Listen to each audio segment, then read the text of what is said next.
The story begins with a story about the youngest martial artist in the world, Wu Xinghe. The young martial artist Wu Xinghe, for mocking a large number of people, was subjected to revenge for his atrocities. In the battle with his enemies, he flared up and used the strongest Kai energy, scattering all his rivals in a wave, terrifying them, but failing to cope with it, eventually fell, being absorbed by it. But the story of Wu Xinghe did not end with the absorption of Kai energy. The soul of the young martial artist Wu Xinghe was reborn in the body of the young King Wu Shuang. King Wu Shuang himself belonged to the lowest noble rank. Wu Xinghe, persecuted wherever he went and came, the one who hates evil, decided and chose the path of comprehending the peaks of martial arts. Night fell on the industrial zone of the city, illuminated only by the light of a bright moon. In a deserted industrial zone, there are only faded factories, a lot of abandoned construction debris, and black crows that break the grave silence with their cry. But the guests of the destroyed zone are not only crows, but also several people standing opposite each other. Standing on huge pipes, illuminated by the light of the moon, 4 people in long black raincoats, with burning red evil eyes and crazy smiles, look down at a guy with a lifeless girl in his arms. One of the crowd tells the black-haired young man, calling him Wu Xinghe, that the guy is so important to people that someone from the top offered a very good reward for his capture and head. A guy in a black raincoat tells a young martial artist that he will die today, to which he silently gently lowers the body of a blonde girl to the ground. Wu Xinghe, being sad and furious at the death of his dear sister, frowning and flashing golden eyes, promises that the murderers will pay with blood for the death of his beloved sister. A man with white hair and wavy tattoos on his arms laughs loudly at the guy's words and says that for a person in a very precarious position, Wu Xinghe talks too much. As soon as the man finishes his speech, the guy attacks with lightning speed, not allowing the opponents to attack first and speak further. Wu Xinghe flies up to the man at the speed of light and punches him in the face with all his might. The man, confused, does not have time to put a block and allows himself to be hit. The guy's blow was so strong that the man instantly loses consciousness, flying off into the floor, destroying it into large fragments, losing half of his teeth along the way. The rest of the guys in raincoats, who were watching this, could only stare in horrified surprise at the stricken ally, who was sprawled on the debris from the floor. Wu Xinghe furiously looks at the other guys in raincoats until they decide from all sides, all together, to attack only one guy. He, in turn, standing still, collecting and concerting explosive Kai around him, tells his rivals to go to hell. Wu Xinghe releases all his concentrated Kai energy, scattering all enemies with a bright blast wave that they fly into the walls, losing consciousness. The building begins to collapse from the Kai energy, falling to the floor, collapsing into small pieces. The guy looks at the crushed and defeated enemies, when suddenly his heart is stitched with a painful cramp. With his eyes wide open, with his capillaries broken, the guy realizes with horror that in order to win, he used his true Kai to strengthen himself, which is abuse. A dark aura begins to thicken around Wu Xinghe and dust rises. He groans in pain and realizes that such an abuse of Kai energy will end very badly for him. Through the haze, barely opening his eyes from the pain, the guy stretches out his hand to the lying sister, desperately calling her, trying to reach his sister, but to no avail. A haze envelops him, and he closes his eyes, falling into oblivion. While still conscious, he thinks that unexpectedly, he, Wu Xinghe, the youngest master of ancient martial arts, ended his life in a similar way. He thinks how sad his end is until Wu Xinghe's consciousness completely dissolves into a haze. In a bright universe, there are many different planets that differ from each other in size, color, and atmosphere, as well as a huge number of blinding stars. One of these stars, lightning fast, crosses the entire outer space, bursting into the Earth's atmosphere, a bright meteorite. The burning star has its own path and its own destination. It lands directly in the country of Beiyu, surrounded by many majestic mountains. In the pitch darkness, the voice of a young girl is heard calling someone by name and begging to wake up. But no one answers her pleas to wake up. Then the girl stubbornly continues to call and beg for awakening. The first thing the awakened person sees is a crying red-haired girl in a white robe. The guy with black hair opens his eyes abruptly and jumps up, shouting and calling his sister. A girl sitting on a chair near the bed where the guy is, wipes her tears with her palms and calls a guy named Wu Shuang. The girl, with relief in her heart, seeing that the guy has woken up, begins to cry harder and rushes to hug him, stuttering along the way, saying that she is glad to wake up Wu Shuang, who, as she was told, was killed in a duel. The guy is confused, in no hurry to rejoice and hug her back. On the contrary, He thinks who this girl is and why she so suddenly pounced on him with hugs. The girl, crying bitterly, says that she questioned all the doctors and everyone, as one said that the guy would not survive after the fight. The young man is confused, does not understand what Wu Shuang and the duel the girl is talking about, looks at his hands, surprised to notice that they are very small. Then, the guy looks around and only now notices the unfamiliar environment around. A huge living room in light colors and a large bed in the middle. A light breeze blows from the open window, swaying the burgundy curtains. Outside the window stretches a wonderful view of high, green and majestic mountains that surround the whole country. After looking at the amazing and unfamiliar view from the window, the guy remembers with horror about his murdered sister, who is still lying in the wreckage of the old factory. In a panic, the young man grabs the girl, who does not understand anything, asking where his sister is. She gently takes him by the shoulders and, wondering, says what is wrong with him. Does he not recognize his sister? To which the young man asks in surprise if she is his sister. Puzzled, examining a red-haired girl with big, amazed, blue eyes, the guy notices that she looks 17 or 18 years old, looks very similar to his real sister. The guy gets out of bed, holding his head, while the girl asks him if everything is okay and if he has any pain.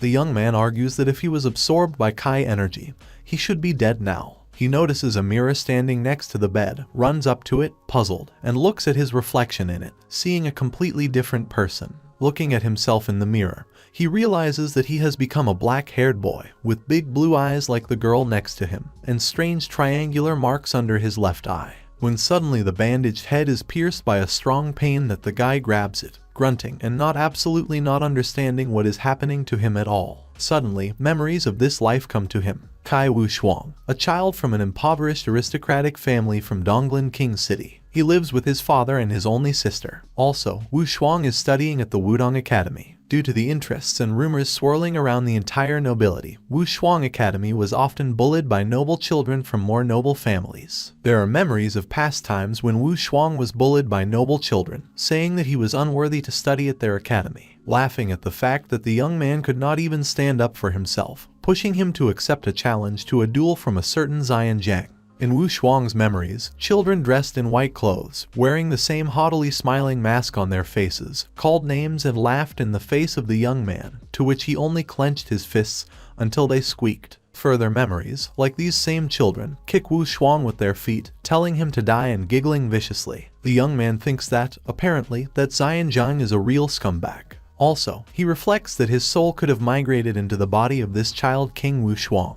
Looking in the mirror and going deep into his thoughts, he notices how a worried girl stretches out her hand to him, asking if everything is fine with him, to which he replies that the wound just ached and he is fine. The young man thinks that in this life he now has a father, whereas in the past he grew up without parents, only with his sister. He ponders thoughtfully what a father would do if his son was killed, coming to the conclusion that he would definitely take revenge. He turns around with tension and turns to his sister, asking where their father has gone. She looks at him puzzled and says that his father has gone on business. Then, the young man presses and asks to tell the girl more specifically where he went, to which the girl exclaims that the guy needs to forget about it and think about his health, adding that the future of their family depends on him and it is impossible to allow something like this to happen to him again. The guy once again tries to find out where the father of the family went, assuming that he went to the city to find the Jiang family, to which the already perplexed girl says that he just left without saying anything before leaving. The young man realizes that the Jiang family is one of the most influential families in Luojiang province. Such great strength and a deep past of one of the influential family, the impoverished king family, is not even a match for them. He, frowning, looks seriously at the girl and says that he is not dead and before it is too late, it is necessary to catch up and return the father, who is going to avenge the death of his only son, to which the girl, realizing, silently opens her eyes wide. Evening is gradually falling on the city. The crowded streets of the city are painted orange in the evening. People crowd around the man walking forward, gossiping behind his back. People, perplexed, ask each other why the head of the king family has a gun in his hands, to which someone replies that the only young master of the king family was beaten to death in a duel with young Mr. Jiang, and it must be the head of the king family is going to avenge the death of his son. A man with a sinister aura, as if he does not notice all the conversations around, only walking forward, clutching a weapon in his hand and incinerating everything with a furious red look. Finally, the girl, who has been running all this time, trying to catch up with her father, calls out to him. The man, frowning, turns to his daughter and seriously asks what Zhu is doing on the street if he told her to stay at home, next to Wu Shuang. Zhu, shedding bitter tears of relief, trembling in her voice, tells her father that she has finally found him and that Wu Shuang is alive. The shocked man asks again if Wu Shuang is really alive, and, without waiting for an answer, breaks into a run, heading back to the house to his son to make sure that he is really alive. The man, not hearing anything, runs away, leaving behind his daughter with an abandoned weapon, who shouts to her father to wait for her. Xinghe, being in the body of a young man, looks at the reflection in the mirror and touches his face, realizing that his soul has really been reborn in the body of Wu Shuang. At this time, the father of the King family comes into the room. With a worried face, he stretches out his hand to his son, trying to touch him and make sure that it's true. Wu Shuang is really alive. Xinghe turns around at the man who came in, realizing that this is King Wu Shuang's father, King Lianshan. The young man, at the sight of his father, experiences feelings still unknown to him, assuming that this is his father's love, which he never managed to experience in his previous life. The man gently strokes his son's head and looks into his eyes, frowning and seriously asking if this second son of the Jiang family forced Wu Shuang to fight in a duel. He asks Wu Shuang to tell about everything so that the father will restore justice for the sake of his son. Xinghe frowns and thinks that he remembers all the ridicule of Wu Shuang, but he is not interested. Xinghe looks at the man and says that let all the grievances remain in the past. Now you need to look only forward. The guy understands perfectly well that Wu Shuang was afraid of the Jiang family like fire in the past, but it doesn't matter to him. Now that he, Wu Xinghe, has been reborn here, it disgusts him to think that he will have to deal with these spoiled children of noble families. The only thing that Xinghe now wants, having been reborn and given a second chance at life, is to see everything in Luojiang province,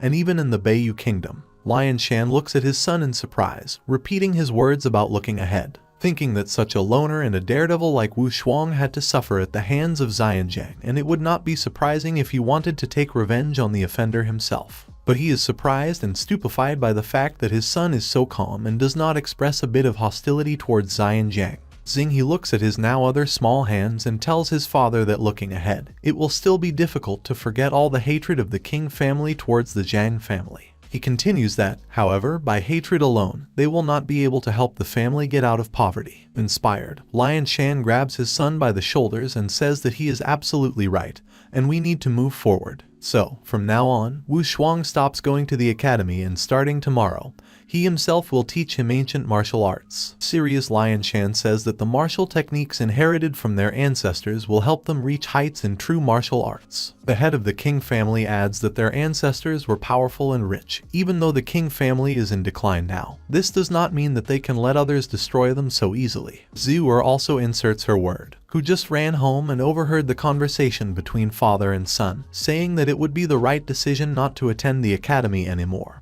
where the ridicule will continue, and stay in Donglan City. However, Xinghe stops his family, asking them not to rush to a decision. Xinghe thinks that home, family and sister are things that he did not appreciate in his past life, until the moment of his death, but now he will do everything in order to keep it. The young man, clenching his fists and looking at his family, says that if it is a dragon, then he will be able to turn rivers and seas, and if a tiger, forests and mountains will quiet down, confidently adding that he will not allow anyone else to mock the King family, which greatly surprises his father and sister. Xinghe himself understands that such speeches, which Wu Shuang would never have uttered in his life, frighten the surprised Lianshan and Zhu a little. Therefore, Xinghe, pretending to yawn, says that he is a little tired and wants to go to rest, to which the father relaxes and sends Wu Shuang to rest, saying that they will discuss everything else tomorrow. Already at night, lying in his bed with his hands behind his head, Xinghe cannot sleep because of the events that have occurred. He discusses what kind of malice is gnawing at the Jian family in relation to the King family,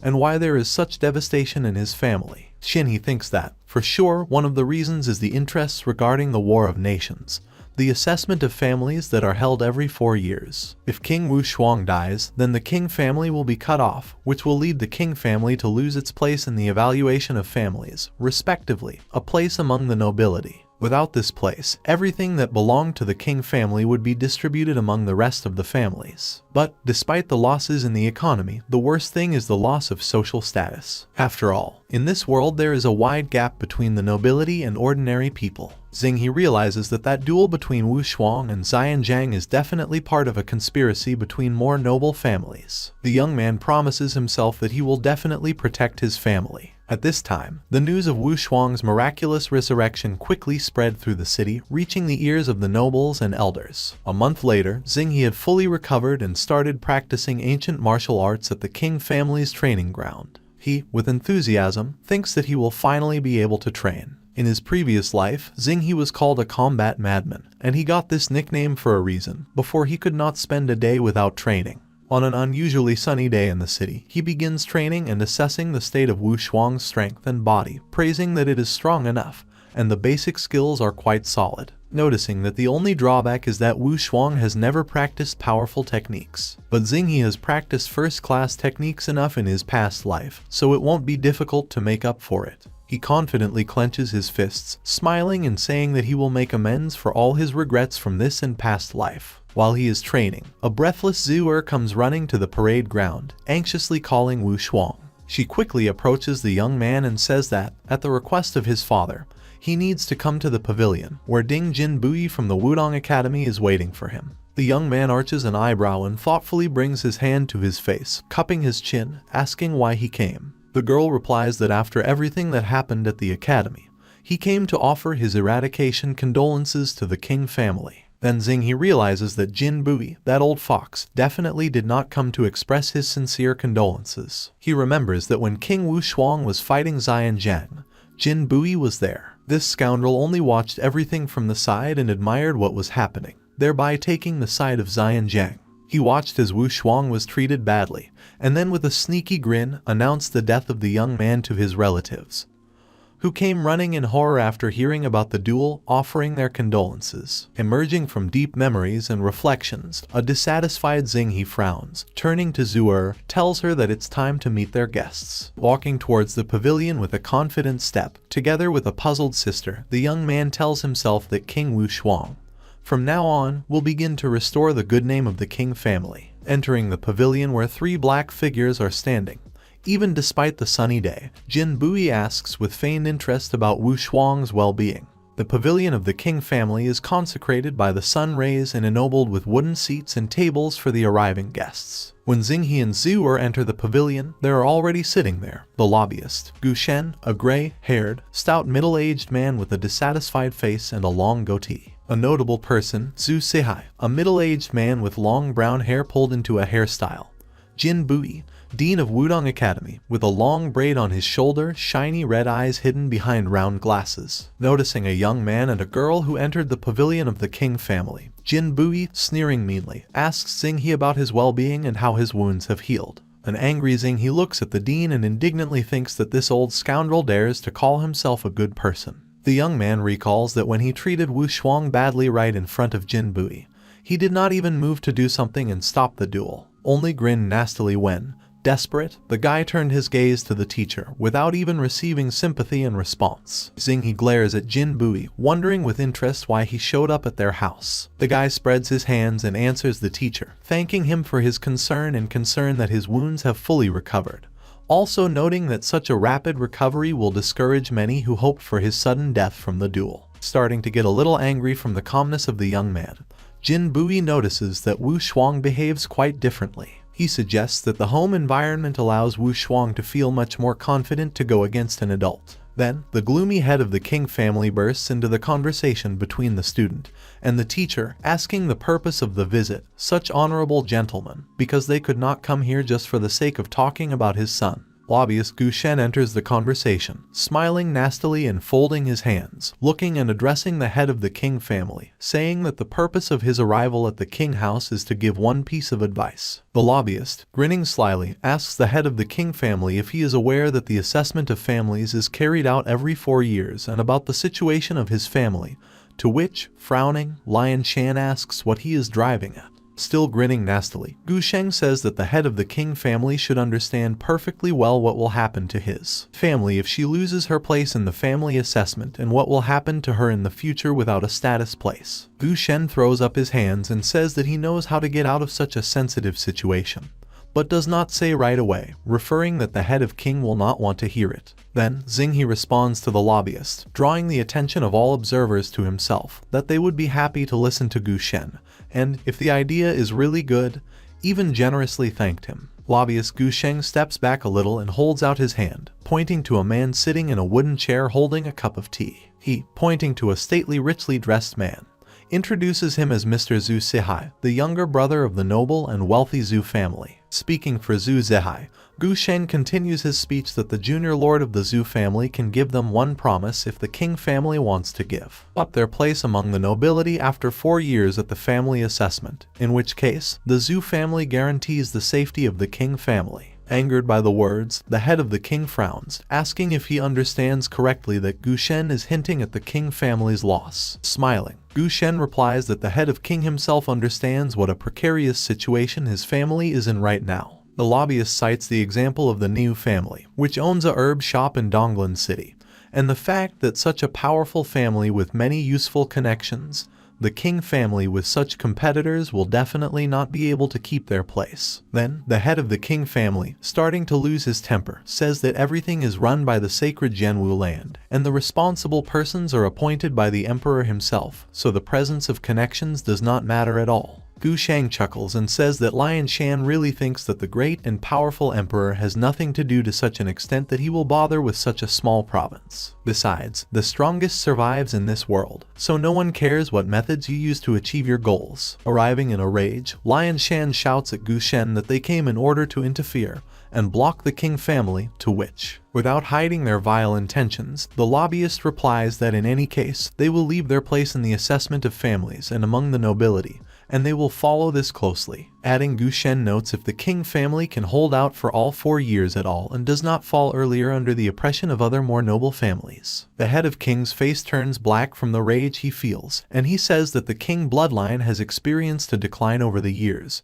but it has not fallen so low that other noble families do with it what they want. He challenges, saying that they can come and take whatever they want, but they will survive anyway. Suddenly, there is a loud clink of a cup on a saucer, attracting the attention of all watching. Junior Mr. Zhu, touching his beard and frowning, asks Lion Shan if he understands correctly that the head of the king family would prefer to die with honor, instead of living contemptuously. Angrily looking at Zhu Zihai, the head of the king loudly replies that his ancestors established a rule. Anyone who tries to harm the king family should be destroyed at any cost, without exceptions. The head of the king family jumps up from his seat in a rage, which scares the onlookers, and heading for the exit, orders Zhu to escort the guests out the door. In angry feelings, lobbyist Gu Shen shouts to the head of the king that if he does not want to leave in a good way, he will be forced, and when the king family is thrown out into the street, he will be the first to throw a stone at them. Then, after listening to everything, Xinghe enters the conversation,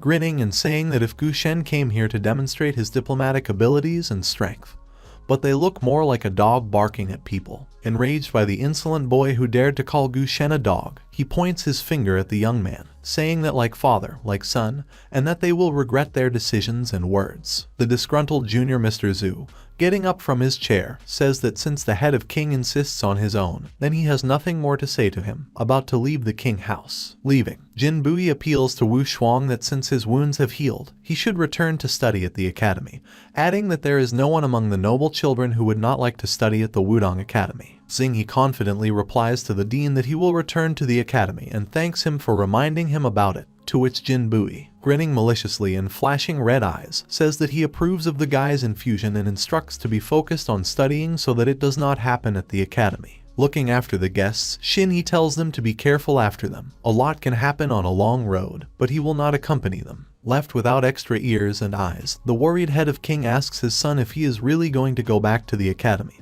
to which Wu Shuang answers why he should not go back there. The head of king explains that Jin Bui is a famous hypocrite in Luojiang province, and his invitation to the academy alone does not bode well for him. To which Wu Shuang seriously replies that this trio is not as simple as it seems, and his appearance at the academy is already a matter of honor. He shares his reasoning that his last duel is definitely a conspiracy, but not against Wu Shuang himself, but against the king family. Then, the head of king asks his son, even though he is still going to return back to the academy, To which, clenching his fists, Wu Shuang replies that the survival of the King family depends only on him and on his father. If he doesn't accept the challenge and just runs away, hiding in the house, he won't be able to lead the King family to unprecedented heights. Proud of his son, the father puts his hand on his shoulder, asking him to promise him that upon returning to the academy, he will withstand all difficulties with his head held high, and will not give others a chance to lead him into a trap again. Enthusiastically looking at his father, the young man replies that he has nothing to worry about.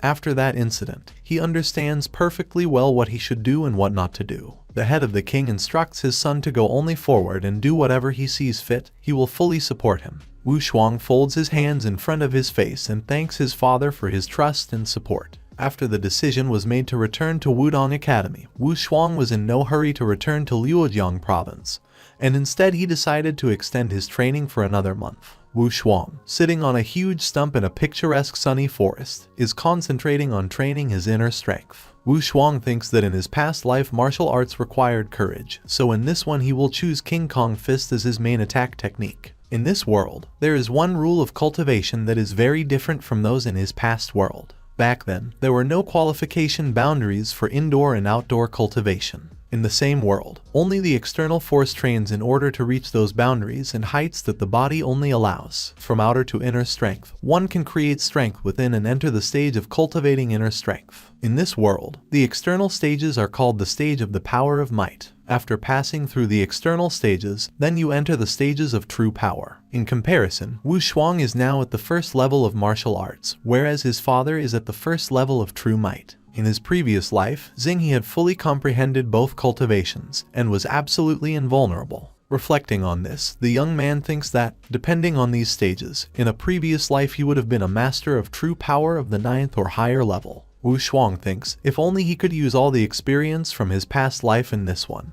Already a month later, after long training, Wu Shuang reaches the 7th level of strength and power. He reasons that if he continues like this, then within 3 months, he will be able to break through all levels of strength and reach the levels of true strength. He needs to regain 70 or 80% of his former strength before evaluating families. He breaks a thick tree trunk with one swing, knocking it on its side in order to test his strength. Wu Shuang, seeing the result, thinks that this is more than enough for the test. Ideally, he needs to reach the peak of the 9th level of true power, but he is still far from that. Wu Shuang enthusiastically thinks that as long as there is a family, there is hope. He returns from the picturesque forest back to the house of the King family, noticing that his sister is sitting in the yard worried about something. He approaches her, scaring her with his sudden appearance, asking her about the reason for her concern, to which Ziwer jumps up from her seat and hurriedly replies that she is fine, also interested in her brother's success in training. But Wu Shuang does not believe his sister's words, noticing that something is wrong on her face. Then, a frowning Wu Shuang stares at Ziwer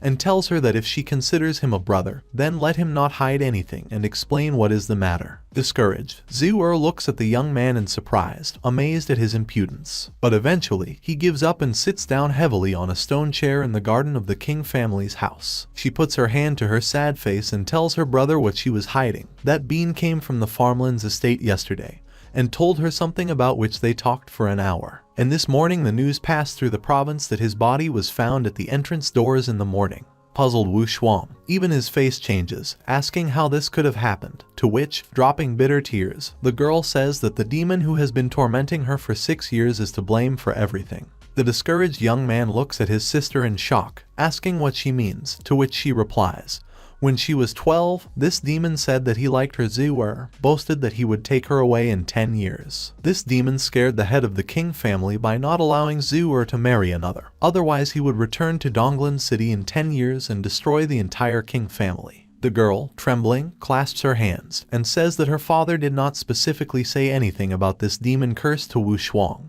knowing that he would lose his temper because of his character. Wu Shuang clenches his hands into fists, unhappy with the fact that everything was deliberately hidden from him. The girl shakes her head, saying that for 6 years, all the guys who talked to her either died a strange death or went missing, stuttering, adding that she became a Death Star. Frowning, the young man, saying that since 6 years from 10 have already passed, it means there are only 4 left.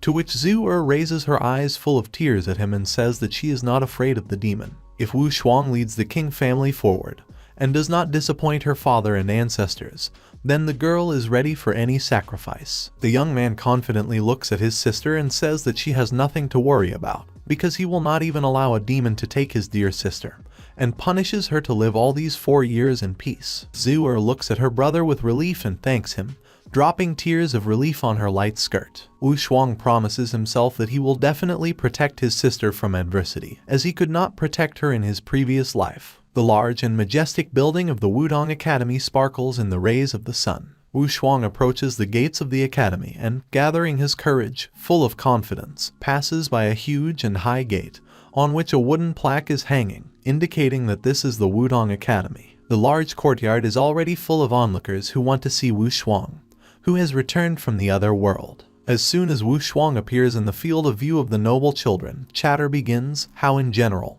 after such a defeat, he dared to come back to the academy. In the crowd of noble children are Zion Jiang and another child, a rich and noble Zhu family. They look angrily at the returned Wu Shuang, and Zion Jiang, frowning, folds his arms over his chest, telling Zhu Ting how King Wu Shuang dared to return back to the academy at all, adding that it seems that the young man does not take them seriously. Passing by the crowd of children gathered in the courtyard of the academy, Wu Shuang looks at them with a smile, relaxed, striding forward with his hands in his pockets, wondering what kind of a bunch of brats are gathered here. The dean stands in Wu Shuang's way and greets the returned student, while radiating enemy energy towards the young man. Wu Shuang looks at the man with displeasure and thinks that he is really very impatient, assuming that Jin Bui probably has an incredible variety of ways to ruin his life at the academy. Jin Bui asks if the young man's head injury has completely healed, to which Wu Shuang rudely replies that the dean needs to speak more clearly, otherwise he does not understand him. The stunned Jin Bui from the rudeness and impudence of the boy stops and looks at him angrily. Even despite the rudeness said towards the adult, the dean says that the events that the young man did last time brought negative consequences. He expresses the hope that now Wu Shuang will be more restrained in the future. Wu Shuang looks at the old fox, once again amazed at his hypocrisy, and outraged that Jin Bui still allows himself to talk about himself as a kind-hearted person. The man smiles, seeing Wu Shuang's displeasure, asking if he thinks that the dean is wrong in his judgments. An angry Wu Shuang lowers his head and replies that the dean is absolutely right. He will have to endure all the ridicule when the noble children again deign to beat him to death. And if they deign to rob the king family's lands, then Wu Shuang would have to let this happen by giving them all the oil production and trade. The young man glares at the dean from under his forehead, asking if he understood everything correctly. The confused man looks attentively at the young man, not understanding when he became so arrogant, but he quickly comes to his senses, returning his grin. Jin Bui points his finger at the young man, saying that he understands perfectly well that the moment Wu Shuang decided to return to the academy, he just wanted to cause even more problems. But this won't work anymore, and Jin Bui warns Wu Shuang that if he interferes with them, he will already answer to the law. Then, Wu Shuang reminds that it was the dean himself who invited the young man back to the academy, and asks exactly how he wants to deal with him if Wu Shuang will climb where it is not necessary. To which, adjusting his round glasses, Jin Bui gloatingly replies that he will expel him and expel him away. Displeased, Wu Shuang, frowning, turns away from the dean, saying that he understood Jin Bui's intentions and will remember his words. When dusk falls on the city, Wu Shuang approaches the door to the room intended for his personal residence, as stated by a small wooden sign at the door. He opens the doors to the room, examining the surroundings, a room in bright colors, a simple single bed and a dark oak spacious wardrobe. Before he can cross the threshold of his room, Wu Shuang is hailed by a young man with a red scarf. From the surprise of the boy's appearance, Wu Shuang abruptly turns around. Seeing the boy, remembers that this is Hu Pinyin, Wu Shuang's friend and neighbor. He runs to Wu Shuang, simultaneously shouting, asking why he returned back to the academy. Pinyin excitedly asks his friend why he returned to Wudong Academy. Does he not know that he has become the target of Zion Jiang and the others? To which Wu Shuang calmly replies, feeling the bed, that he knows this perfectly well. Then, a worried Pinyin asks if a friend knows about the danger, then why is he still here, warning that Zion Jiang will not just leave behind and will get Wu Shuang, so he needs to be constantly on guard. Wu Shuang sits down on the bed in a relaxed manner, asking that Pinyin rushed here headlong to say this and whether he is not afraid of becoming an object of ridicule because of what he is doing with Wu Shuang. To which the friend replies that they grew up together in Donglan City, and although he can't help him, he can't watch his friend being mocked. Tense Wu Shuang, frowning, is silent on the words of a friend and thinks that this time his enemies will create a lot of problems for him and it is better not to involve others in it, so that no one gets hurt. He looks attentively at Pinying and after a short silence, tells him not to come to his room unless it's something important. Wu Shuang confidently says that he can handle all the problems alone. After putting his friend out the door, Wu Shuang slams it loudly in Pinying's face, to which he only awkwardly scratches his head, not understanding what has come over him.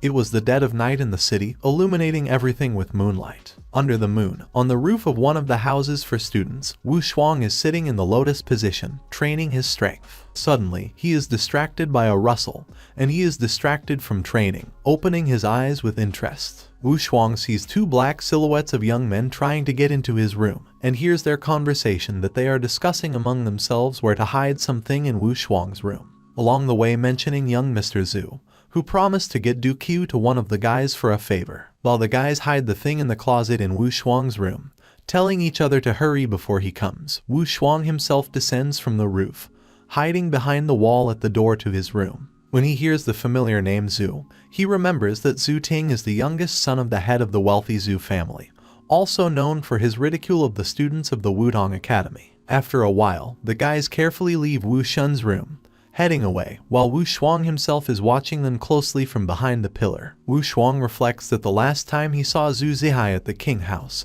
who was then accompanied by Jin Bui, realizing that the old fox was involved here too. He walks into his room after strange guys, immediately heading to the closet.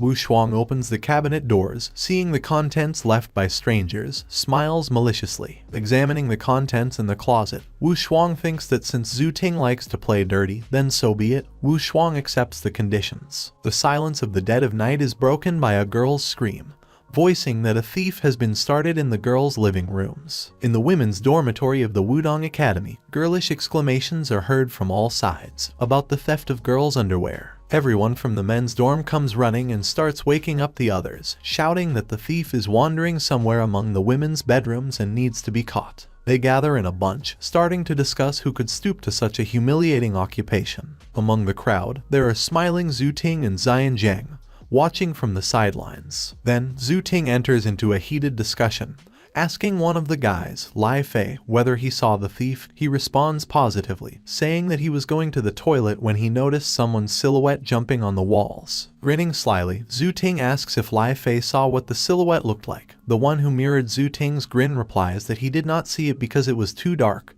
He only noticed movement on the walls of the bedrooms. Zhu Ting points to the side with his hand, explains that there is a men's dormitory in that direction. In other words, the thief is somewhere there. Other guys only gasp in surprise that there is a thief of girls' underwear among them. A grinning Zian Zhang enters into a heated discussion, saying that if the thief is still inside, it will be easier to find him. You need to gather all the guys from the neighborhood and search all the rooms in the men's dormitory. His idea is happily supported by Zhu Ting, praising Zian Zhang for an amazing idea. Then, Zian Zhang suggests starting with rooms that are locked and without residents, since they are more suspicious.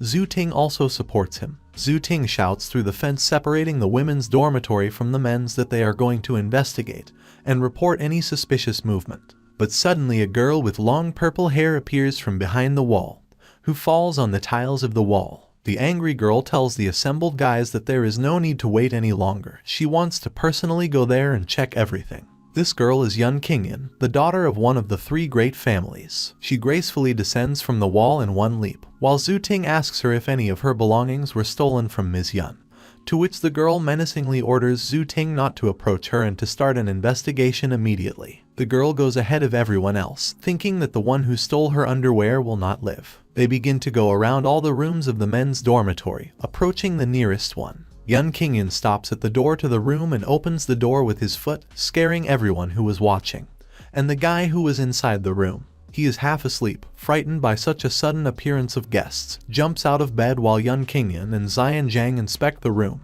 warning the guy to stay where he is if he is innocent. Yun Qingyan turns away and says it's not a thief, so they go around all the rooms, breaking in without knocking on their feet, and not finding the thief. On the next room, trying to open the door with her feet, the girl feels resistance, since the door is locked from the inside. She throws a furious glance at the closed door of the room, asking who lives in it, to which, smiling maliciously, Xian Zhang answers her that a child from an eastern city lives there. The girl angrily says how he dared to lock the doors. Then, Xian Zhang shouts loudly that a native of the King family should immediately open the door in front of Ms. Yun if he has nothing to hide. Enraged, Yun Qingyan, thinking that they will not be opened, swings his foot to knock down the door, pretending to apologize for the rudeness. Suddenly, the door opens abruptly, and the girl's leg flies right in front of the calm Wu Shuang, who managed to dodge it. A sleepy Wu Shuang rubs his eyes with tears from a yawn and asks what such a crowd needs from him in the middle of the night. Frowning and clenching his fists, Yun Qingyan asks the sleepy guy if he didn't hear long and loud knocks on the door,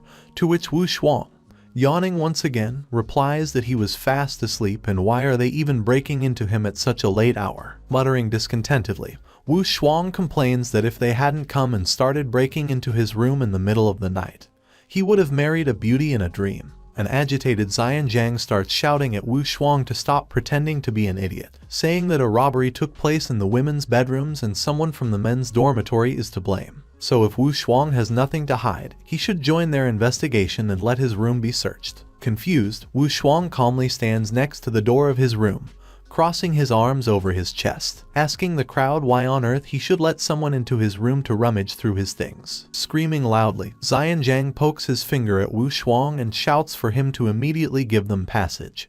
And if he refuses, then he has something to hide. Outraged by such an accusation, Wu Shuang says why shouldn't Ms. Yun first check the rooms of Xian Zhang and Zhu Ting?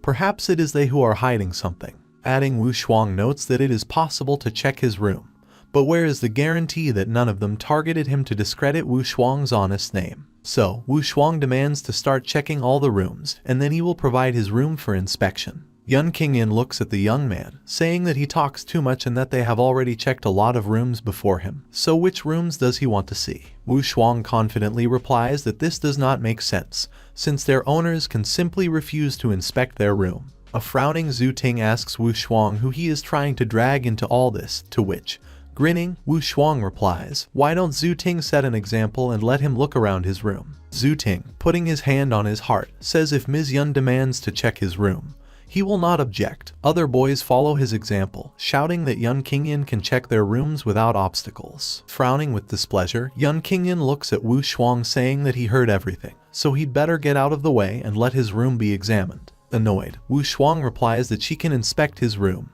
but let her know that he does not allow it out of respect for her. Smiling, Wu Shuang adds that he is just curious to know the end of this whole story. While the girl goes inside the room, Zhu Ting is grinning nastily in the crowd, foreshadowing a huge scandal. Yun Qingyan walks into Wu Shuang's room while everyone is watching her actions outside. She approaches the large closet of the room, about to open it, to which Wu Shuang tries to stop her and shouts at her not to open the closet. The whole crowd, seeing Wu Shuang's reaction, starts shouting for Yun Qingyan to open the closet. He's definitely hiding something there. Yun Qingyan glares at Wu Shuang and pulls on the closet doors, when suddenly, a pile of dirty socks falls on her, falling on the girl's head. Everyone is shocked to see this picture, especially Zhu Ting, who knew for sure that the stolen things of the girls were to be found in Wu Shuang's closet. Enraged, Yun Qingyan, holding a bunch of stinking foreign socks in her hand, shouts at Wu Shuang, thinking that he did it intentionally and who is putting piles of dirty socks in the closet at all. Chuckling softly and blushing, Wu Shuang says that he warned not to open the closet, and since his room was checked, it is impossible to neglect the other rooms of the men's dormitory. Outraged Yun Qingyan, who literally has steam coming out of her ears from the situation,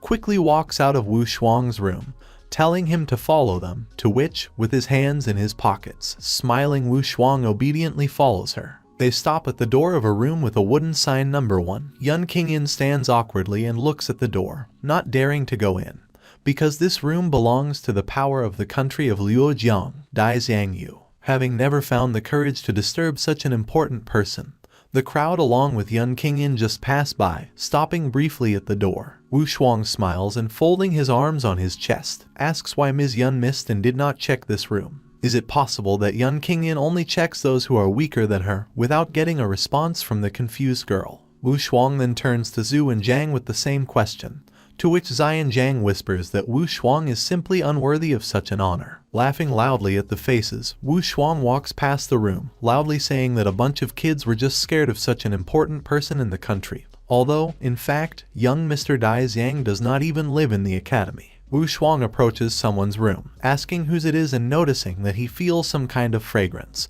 so he assumes that this is the room of one of the girls, to which Zhu Ting gives a voice, saying that this bedroom is his, displeased by adding that he is innocent, so Wu Shuang insults him with his baseless. Zhu Ting threatens Wu Shuang that if he does not stop, he will sue him for slandering the nobility. Wu Shuang, smiling maliciously, says whether Zhu Ting is guilty or not, they should check his bedroom anyway. Putting pressure on Zhu Ting, Wu Shuang asks him if he is against. If so, then they have the first suspect. Already addressing Yun Qingyan, Wu Shuang says that if Ms. Yun does not personally check Zhu Ting's room herself, then he is no longer an assistant here. Having calmed down, Zhu Ting, putting his hand on his heart, turns to Yun Qingyan, saying that if she wants it, he will provide the bedroom at the disposal of Mrs. Yun. The girl opens the doors of Zhu Ting's bedroom, saying that she has no reason not to check on her. Yun Qingyan carefully examines Zhu Ting's room, going to the closet and abruptly opening the doors. From the closet, a pile of stolen underwear falls on the girl, settling on the floor. Everyone watching is in shock, looking at what happened, not finding words, just opening their mouths. Yun Qingyan looks furiously at the stolen items, noticing his underwear in the same pile. While everyone is shocked to digest what is happening,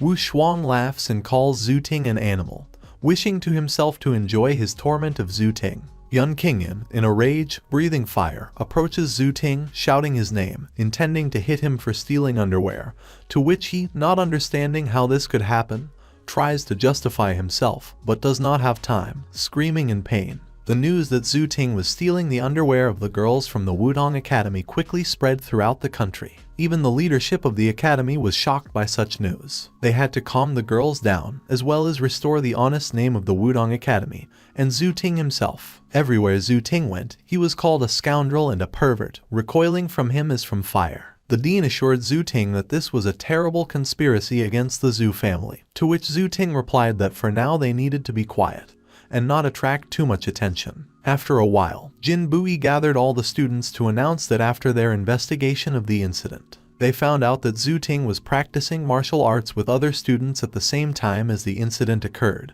which means Zhu Ting has a strong alibi. Jin Bui also added that Zhu Ting would never have dared to commit such a heinous crime and someone else was to blame for the theft. Jin Bui's speech was supported by other students, confirming that Zhu Ting was indeed with them at that moment. Standing in a rage and listening to the crowd's exclamations of his innocence, Zhu Ting thinks that King Wu Shuang will get what he deserves sooner or later. Also, watching this passing from the side, Wu Shuang sadly reflects that it is very convenient to have a high status. You can always get away with it. Wu Shuang reflects that in this world, if you are not strong enough or you do not have the support of influential families, then you have to live like a lousy dog. A world in which a strict hierarchy is built with the clearest boundaries. Whether it's a thing or a person, everything here is part of the hierarchy. Moreover, strength is highly valued and rewarded here, and almost all people are proficient in martial arts. All authority is built around how strong a person is. The power is also divided into clear boundaries at different levels. Different levels assume different privileges. The only way to enjoy everything at once is to reach the top, with your own strength. Wu Shuang notes that the King family at this stage are on the very edge of the abyss of the hierarchical ladder. And only thanks to the fact that the Wudong Academy opens its doors to all students, Wu Shuang was able to study here in peace. By training hard in martial arts in his room,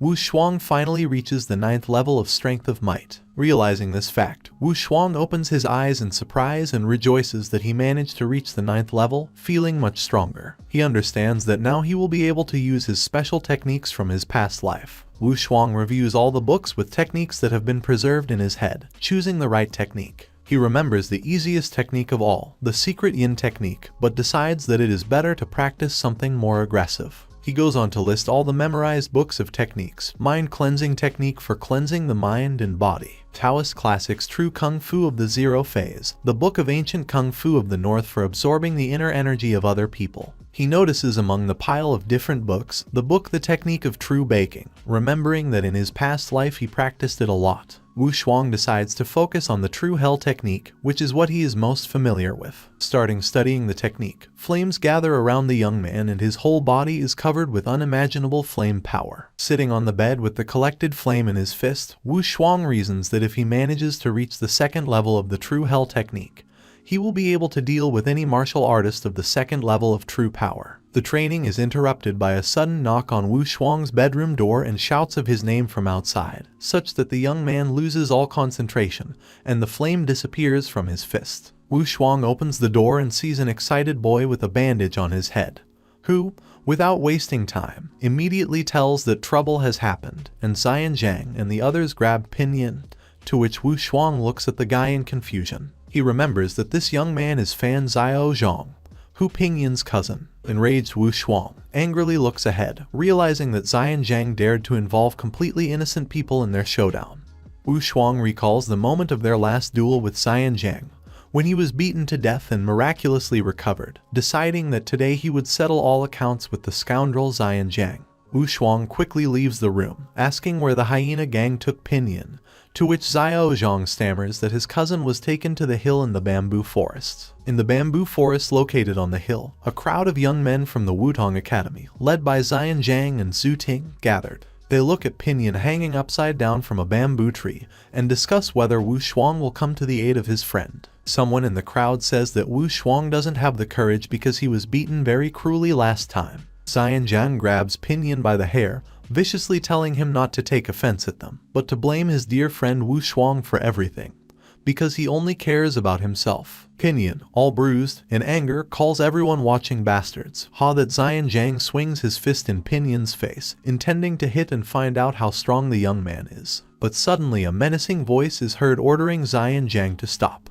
The crowd of boys makes way for Wu Shuang and Xiao Zhang, who are quickly heading forward to the suspended Pinyin and his tormentors. The whole crowd starts guffawing and wailing that Wu Shuang didn't have enough last time and he came for more. Zion Zhang and Zhu Ting, seeing Wu Shuang approaching them, are delighted that he really came. Seeing a suspended friend, Wu Shuang demands to let him go since he came here, to which Zhu Ting replies that they do not need Pinyin anymore and they will not harm him. Zhu Ting cuts the rope on which Pinyin's legs were suspended with one swing. His cousin immediately runs up to help him, asking if everything is all right with him. Serious, Wu Shuang tells two friends to leave, because they only need him. But Pinyin resists and shouts, clenching his fists, that he will not go anywhere and will prove to these runts what they are worth. Then, Zion Zhang gives a voice to Wu Shuang, reminding him that he had already beaten him to death last time and challenging him to a new duel. A frowning Wu Shuang asks if Zion Zhang is sure to settle old scores with him. But he is no longer heard. The excited crowd demands a fight and teach Wu Shuang a lesson, asking him to defeat him for sure this time.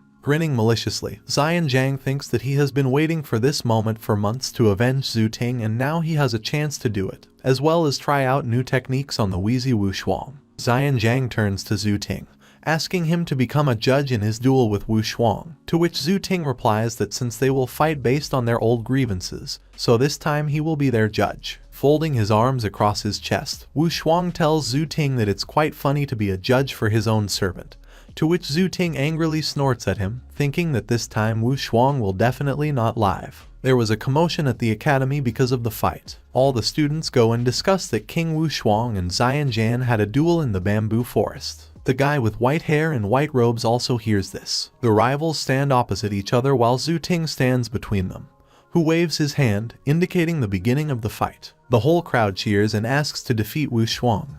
Only two people from the whole crowd, watching the fight, really care about Wu Shuang. Zion Zhang, squeezing his hand, confidently shouts that this time Wu Shuang will not get off so easily and he will kill him, to which Wu Shuang also confidently replies with a smile that he can try to kill him. Zion Zhang jumps at the opponent with lightning speed, putting out his fist to strike. Seeing that he does not move, laughs that Wu Shuang cannot even move out of fear. Suddenly, Wu Shuang dodges Zion Zhang's attack, which throws him into shock. Zion Zhang tries to hit his opponent 5 more times, but he very quickly evades the attacks, surprising Zion Zhang with his speed. Then, Zion Zhang retreats and shouts that Wu Shuang only evades and knows how, calling him a coward. The crowd of students watching the fight begins to echo Zion Zhang, discontentedly calling and condemning Wu Shuang's deviations. Smiling, Wu Shuang says what can he do if his opponent is so slow. Angry, Jiang shows off his strength and says he will see how much Wu Shuang has enough before he runs away. The crowd looks admiringly at Jiang's aura, marveling at his strength and the third level of martial arts strength. Concentrating the power of the crushing wind technique, he hits Wu Shuang directly in the solar plexus of his chest, causing an explosion and a blinding bright light to appear. Laughing, Jiang says that Wu Shuang is not so fast, and for his blow he gets an enthusiastic audience, of which 2 people stand and look at the place where Wu Shuang stood, which now has only a column of smoke. Zhu Ting grins maliciously, realizing that this is the end of it. But the smoke slowly dissipates, and Jiang looks in shock at the silhouette of Wu Shuang, with burning red eyes, with whom everything is fine. Everyone watching the fight looks in shock at the unharmed Wu Shuang, who did not even move from such a powerful blow from Jiang. Wu Shuang, flashing blue eyes and concentrating his strength, thinks that he is already at the first level of true power, and did Jiang really think that he could win, being only at the third level of martial arts strength? Wu Shuang finished concentrating the power in his fist, shouting that the only one who will die here is Jiang.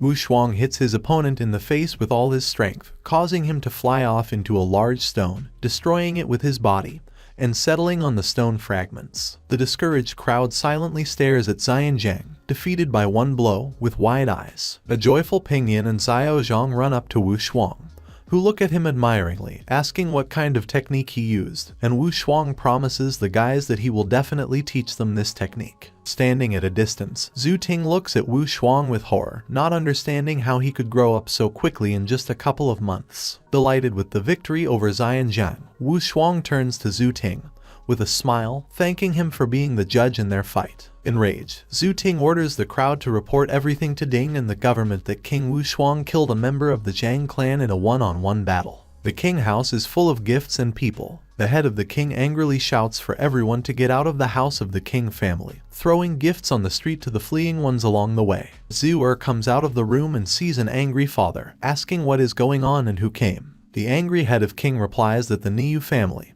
who owned a herb shop, came with gifts, with a marriage proposal based on their relationship with the Zhu family. But Zhu has nothing to worry about. She will never be given as a daughter-in-law to such scum. Zhu, pressing her hand to her chest, confidently replies that as long as her father and Wu Shuang are with her, she is not afraid of anything. After mentioning Wu Shuang, the head of king asks how his son is doing at the academy, and things are not going very smoothly at the academy. Being in his room after the fight with Jiang, Wu Shuang calmly sits on the bed with his eyes closed while an argument breaks out between Pinyin and Xiao Zhang. Xiao Zhang claims that after killing a member of the noble Zhang family, you need to run back to the eastern city, while Pinyin defiantly says that this is not necessary, since the battle was fair. If they escape, they may be accused of being the first to start the fight. Then, a gloomy Wu Shuang gives a voice, saying that everything is fine, we just need to watch the further development of events, also asking that Pinyin and Xiao Zhang stay away from him if they do not want to get hit. When asked to stay away from him, Pinyin and Xiao Zhang put their hand on their hearts, saying that they would never abandon their hero, who saved them from trouble, and a friend, promising that they would cope with everything together. Smiling, Wu Shuang says, since this is the case, then stay. Jin Bui should be here any minute now. At the same moment, a loud voice of Jin Bui is heard, saying that it is better for King Wu Shuang not to commit stupid and rash acts, tripling the one-on-one fight and killing the opponent, so all the evidence is against Wu Shuang. A relaxed Wu Shuang comes out of his room, watching a whole crowd, led by Jin Bui and Zhu Ting. Smiling, Wu Shuang says that the fight was fair, with many witnesses who saw everything for themselves, and Mr. Zhu himself acted as the judge of their fight. Zhu Ting, standing next to Jin Bui, denies and says that everything was clearly wrong.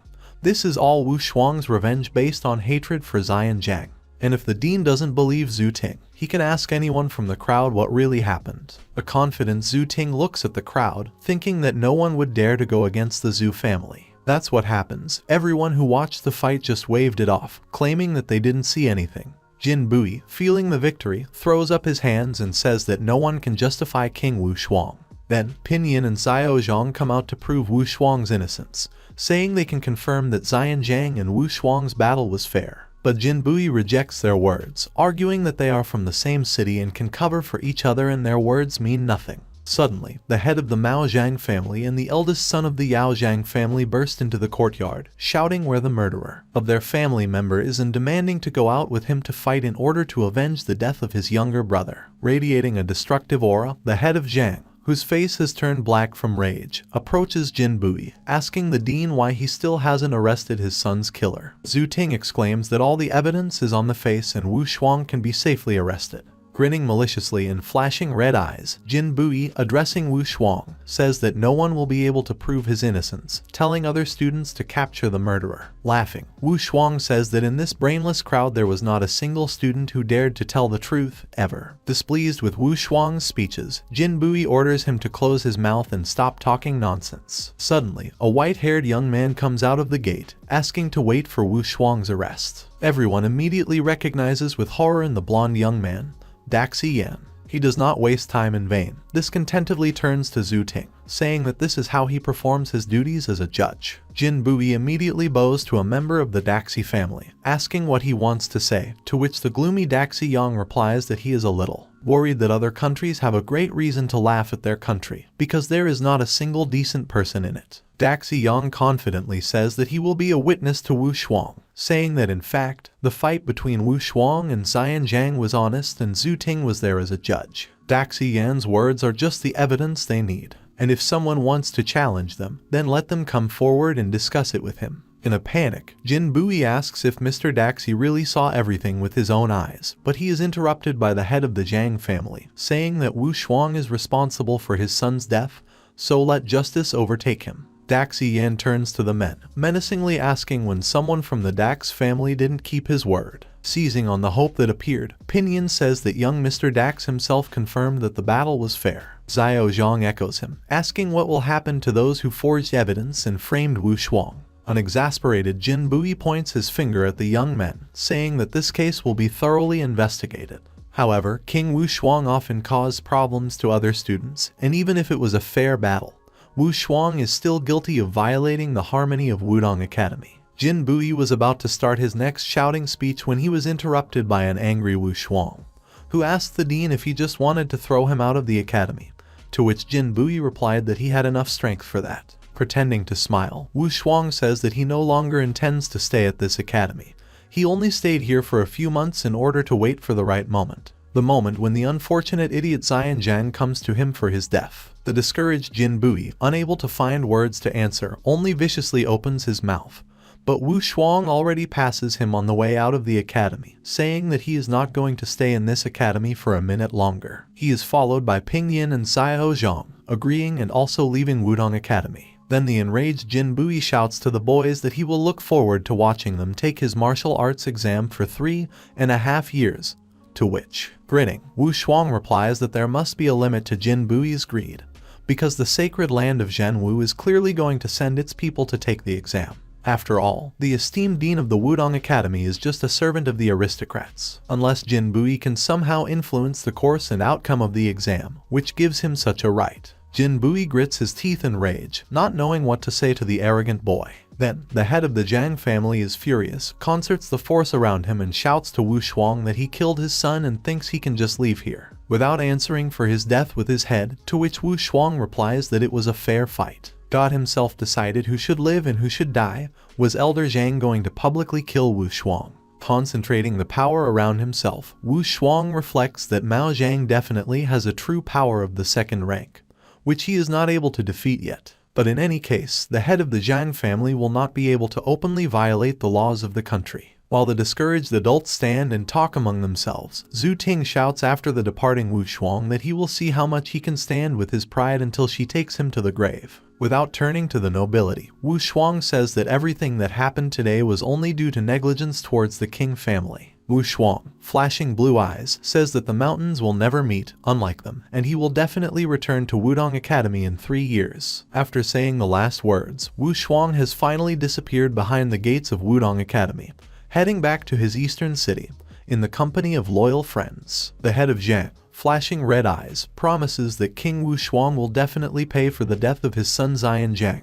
Jin Bui tries to calm him down, saying that now the King family is under the protection of the Daxi family and Elder Zhang needs to be more careful. Also, Jin Bui reminds that the assessment of families will take place in 3 years, then the King family will definitely be wiped off the face of the earth. The next sunny day, Daxi Yong returned to the huge estate of the Daxi family. The head of the Daxi Heng family listened attentively to his son's story about an unusual young man from the King family, noticing that King Wu Shuang is not so simple.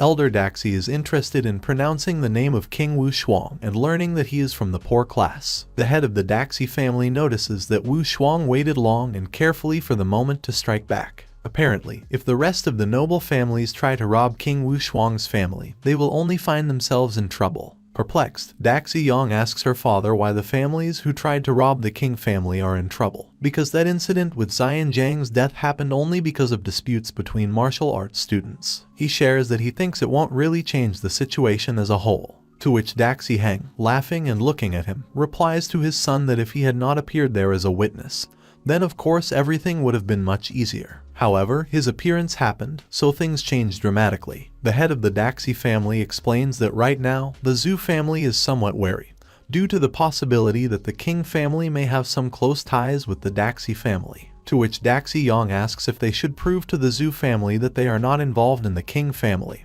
and will distance themselves from them. Smiling, Daxi Heng says that there is no need. Besides, there is no need to expect their family to be nice to aristocrats like the Zhang family. Also, adding that this King Wu Shuang is quite a brave and resourceful youth, so Wu Shuang must have a good relationship with his King family. After a short silence, Daxi Yong hesitantly and awkwardly asks about the news about her brother. The head of the Dax family looks thoughtfully into the clear sunny sky and replies that Daxi's brother Jan, at the moment, will not be able to help him, but the head of Daxi asks his son not to worry about his brother, because he is already big, so he will soon come to his senses. Having found a horse cart somewhere, the company led by Wu Shuang gets into it and, swinging on bumps, starts on the way to the eastern city. Bouncing on particularly sharp bumps, Xiao Zhang asks the relaxed Wu Shuang if they will be able to get home safely. He is echoed by Ping Yin, saying worriedly that if they want to ambush them. Without opening his eyes and without changing his relaxed position, Wu Shuang tells them not to worry and everything will be fine. Then, the surprised Pinyin asks why he is so sure, to which Wu Shuang opens his sparkling eyes and smiling, enthusiastically says just 3 words, the much respected Daxi family. The news that King Wu Shuang had defeated a member of the famous Zhang noble family and dropped out of Wudong Academy quickly spread throughout Donglan. Hearing the sounds of the approaching carriage and the sound of hooves on the ground, the head of King and Zhu go out to meet their family member, who this time was able to take revenge on the offenders and win glory to the King family. But uninvited guests stand in the way of the head of King and Zhu, who believe that the King family has found out that they are here and came out to greet them. In the courtyard of the King family, 2 members of the Niu family are standing brazenly and uninvited. The seller from the shop of medical herbs, Niu Dai, tells his son to go and talk to Mrs. Zhu, to which his son Niu Fen, folding his arms on his chest, confidently exclaims that he will do so. Niu Fen comes closer to the King family, trying to approach the gloomy Zhu, but he is blocked by the angry head of the King family, rudely asking what outsiders have questions for them.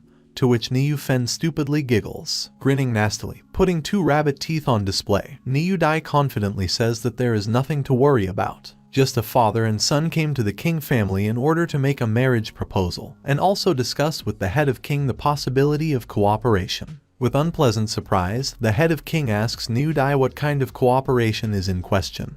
But King Wu Shuang, who abruptly appears, who asks the same question addressed to Niu Dai, does not let him finish. The members of the King family turn around in surprise, seeing the young man stomping towards them in a relaxed manner, immediately joyfully calling him by name and greeting him. Immediately, Niu Dai gives a voice, smiling again, looking like an evil rabbit, telling that he heard how young Mr. King defeated a member of one of the famous and noble family, also bringing congratulations to Wu Shuang on his victory. And the scoundrel Niu Dai thinks to himself that Wu Shuang won with someone's help. Annoyed, Wu Shuang replies that Niu Dai was late with congratulations and a visit, since Mr. Zhu has already renounced his past words about the destruction of the King family, and about protection after its fall in the evaluation of families. Still smiling hideously with rabbit teeth, Niu Dai responds to Wu Shuang's speech that Niu himself is quite close to Mr. Zhu. As soon as Elder King obediently renounces his place in the nobility and family assessment,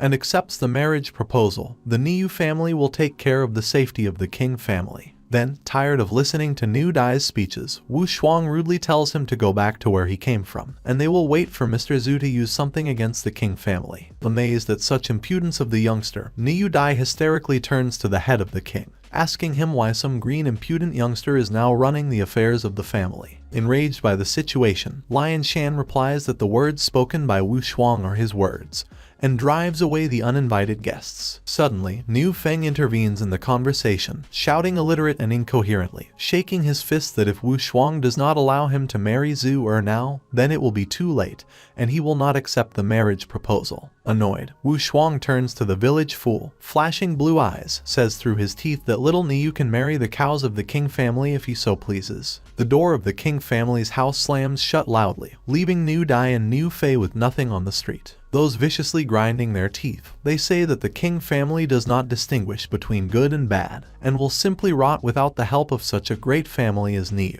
The King family gathered in full in the courtyard with a stone table and chairs. Wu Shuang enthusiastically talks about his victories at the Wudong Academy, to which the father exclaims enthusiastically, praising his son for a job well done. A smiling Zhu sits next to him, who shows with all her appearance how proud she is of her brother. Surprised by such a reaction, Wu Shuang says that he expected a different reaction from his father, that his father would be ashamed of him.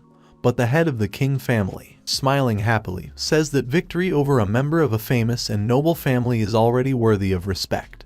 And how can a father be ashamed of such exploits of his son? Full of confidence and support from his family, Wu Shuang says Zion Zhang's death is just the beginning.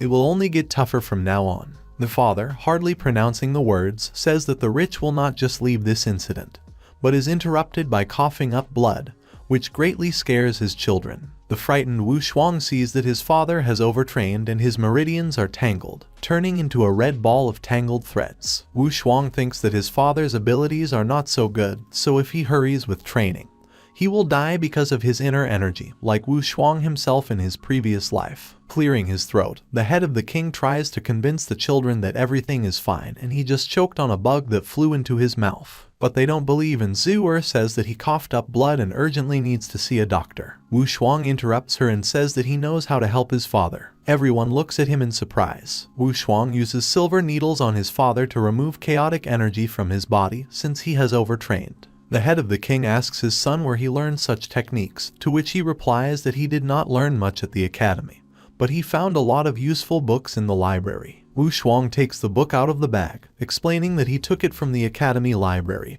and did not quite understand, asking his father to take a look at it. He picks up the book Tendon Changes, starting to leaf through it and asking with shock if it's true from the academy, to which he replies that the dean wouldn't understand it anyway, so he took it away, thinking it was useful. Wu Shuang worries that his father will not believe in his legend, but he readily believes, saying that the academy has existed for a couple of centuries and it is not surprising to find such books there. The son asks his father what is written there and he explains that this is a serious collection of techniques that their family lacked. The head of the king hands back the book, saying that it will be useful to his son in the future, to which he replies that he cannot use it yet and it is better for his father to study it. It can help him heal. The father agrees and says that he will study it first and then teach Wu Shuang. The head of king leaves the house on Zhu and he goes to concentrate on training, believing that they will help their family get up from their knees. Head Jiang stands in front of the coffin of his murdered son. He is furious that the king family will know the same grief as himself. Zhu Zihai, standing next to him, asks to delay the revenge of the saddened father. The head of Jiang thinks that the Zhu family tried to take over the king family, and his son was in the thick of things and it was the king family that was to blame for everything.